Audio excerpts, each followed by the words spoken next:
Well, the Spider-Man 2 video game came out a little more than a year ago from today, and it took me until today to finally look up gameplay footage of it. And I have to say that, wow, it looks fantastic, and I seriously mean fantastic. The graphics are stunning. It is a lot more impressive than what I remember growing up as the Spider-Man 2 video game. I remember playing that on the PS2. That actually came out in 2004, 20 years ago. I don't know if anybody's ever played that game, but I mean, that game was actually a ton of fun. I still remember like delivering pizzas in that game as Spider-Man. But here's the thing, back then when I was a super young kid and I was playing this game, probably in 2004, I remember thinking, wow, this is just such a huge city that I can just roam around in, and man, these graphics look so good. And for the time, it really was very good, but if you look back now, it really looks like the game is running on a potato. Yeah, it doesn't look good, right? But you know, back then, I think things were maybe different. You see, when I was growing up, I do remember that graphics was a huge selling point. Yeah, in the 2000s and 2010s, there was definitely this rat race, this arms race, to have the best graphics. Like, I even remember playing the first Fable game, and I was like, wow, these graphics are so good, it's not gonna get any better than this. But that's obviously just not true. Again, that game now, looking back, does not look good. But as we are now into 2024, and now we're just a couple days shy from 2025, I think it's very apparent that graphics just don't mean as much anymore. Now, this is exactly what was discussed in this new New York Times article, which was just released a few days ago, and this is really making the rounds right now, and I think that it definitely should, because it kind of talks about this problem. People maybe don't care as much about graphics these days. Now, why did I say that's a problem? Well, it's a problem because it would seem that a lot of officials in the game industry still think that graphics are a selling point, so much so that they are still willing to spend top dollar on recent, like, new, up-to-date graphics on their games. And these graphics nowadays are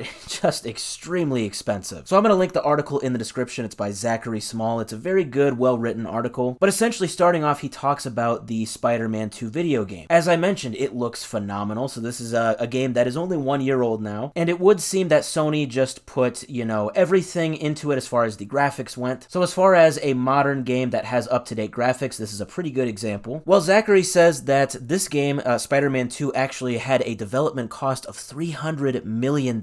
And what's crazy is the previous Spider-Man game came out 5 years before that, and the development cost was only a third of that. It was only $100 million.